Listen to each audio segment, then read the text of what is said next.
Good morning, सुप्रभात, नमस्कार, एक बार पुनः स्वागत है। आज हम बात कर रहे हैं शिक्षण विधियों के अंतर्गत कहानी विधि को आज हम समझेंगे।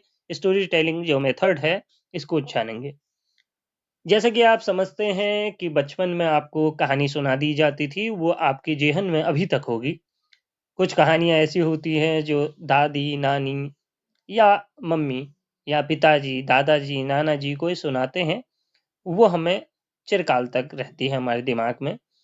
तो जो कहानी विधि है, इसमें भी शिक्षक के द्वारा इसी प्रकार का कार्य किया जाता है। चलिए समझते हैं कि यह क्या है विधि, इसके क्या है गुण, क्या है दोष। कहानी विधि अध्यापक शिक्षण इकाई को कहानी के रूप में प्रस्तुत करता है। इस विधि में छात्र केवल सुनता और समझता है। हम जब भी बच्चों को इस प्रकार से क्या है उनकी रुचि के अनुसार कहानी इत्यादि के माध्यम से किसी चीज को बताते हैं, चाहे वह मैथ का सवाल ही क्यों ना हो, बच्चा क्या है उसे जल्दी से सीख लेता है। लेकिन कुछ इसके गुण भी हैं, कुछ इसके दोष भी हैं। जैसे कि आप देखते हैं कि बड़े बड़े प्रकरण होते हैं जिनको छोटी छोटी इकाइयों में पढ़ाया जा सकता है। तो ऐसी इकाइयों के लिए यह प्रयोग सबसे अच्छा माना जाता है। छोटी छोटी इकाइयों में आप इसे पढ़ा सकते हैं। रामायण, महाभारत आदि प्रकरण बढ़ाई के लिए यह सबसे बढ़ाई नहीं है, यहाँ पर पढ़ाई है। पढ़ाई के लिए यह विधि सबसे उपयुक्त है, अच्छी है। ऐसा माना जाता है कि जितने भी बड़े प्रकरण ग्रंथ हैं, उनके लिए यह विधि सबसे उपयुक्त है।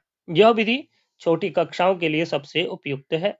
मैं पहले ही बोल चुका हूँ कि मैथ की कक्षा में भी स्टोरी टेलिंग मेथड का प्रयोग करके बच्चों को समझाया जा सकता है। इसीलिए आप देखते हैं कि जो प्रारंभिक गणित है, मैथ है, उसमें इस प्रकार के सवाल भी होते हैं कि इसके पास इतना पैसा था, उसने उसको इतना दे दिया, कितना बच गया। तो वो जो है उसको तन्मयता से पढ़ते हैं। केवल अगर लिखे होंगे उसमें कुछ अंक, तो बच्चे शायद उसे नहीं पढ़ेंगे। लेकिन जैसे-जैसे हम कक्षाओं में बड़े बनते हैं, आगे होते हैं, तो फिर वो सीधे-सीधे पूछता है कि इतने में इतना जोड़ो या इतना घटाओ, या ये जो है मतलब जितना स्तर बढ़ता जाता है, उस प्रकार प्रश्न भी उतने ही स्तर के पूछे जाते हैं। तो ये हर स्तर में, हर विषय के लिए कारगर इसे माना जा सकता है। विशेषकर प्रारंभिक कक्षाओं के लिए यह विधि अतिशय महत्वपूर्ण है। गुण क्या है? बच्चों में जो है पढ़ाई के प्रति रुचि उत्पादन करने के लिए यह विधि सबसे अच्छी है। स्टोरी टेलिंग, क्योंकि बच्चों में एक क्रेज, एक क्योंकि इसके लिए यह है कि कहानी टेलिंग करने वाला, जो पढ़ने वाला जो अध्यापक है, जो सुनाने वाला अध्यापक है, वह भी निपुण होना चाहिए। तभी उनमें क्या होगा? रुचि उत्पन्न होगी। इसके अलावा बच्चों की कल्पना व जिज्ञासा का विकास होता है। क्योंकि जब भी हम बचपन में भी कथा, कहानियाँ इत्यादि सुनते थे, तो हमारी भी अपनी इच्छाएँ होती थी कि उसके बाद क्या हुआ होगा? मतलब हम दिमाग में सोचते रहते हैं। सृजनात्मकता विकास का विकास होता है। चलिए, अब इसके देखते हैं दोष। इसके दोष क्या हैं? सभी विषयों के लिए उपयोगी नहीं है।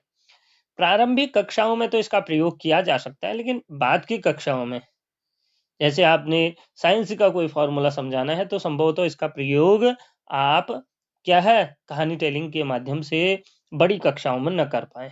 छोटी कक्षाओं में भी मुश्किल पड़ जाएगी। कुछ चीज़ें ऐसी हैं, जिनको कहानी के माध्यम से नहीं जोड़ा सा जा सकता है। इसके अलावा यह जो विधि है, ये शिक्षण की योग्यता पर निर्भर करती है, जो मैं पूर्व में बता चुका हूँ। आप जितनी अच्छी कहानी या जितने अच्छे से समझा पाएँगे, बच्चे उतनी अच्छे से उसे ग्रहण कर पाएँगे। अगर वो अध्यापक योग्य नहीं है, वह समझा नहीं पा रहा है, तो गुड़-गोबर हो जाएगा। तो इसीलिए ये 2 इसके दोष हैं। अनेकों दोष हो सकते हैं, लेकिन मुख्य रूप से ये 2 दोष हैं। अगर आपको यह वीडियो पसंद आई, तो ज़रूर लाइक, शेयर, कमेंट करें। चैनल को सब्सक्राइब करें और अन्य मित्रों तक पहुँचाएँ। पुनः धन्यवाद, नमस्कार।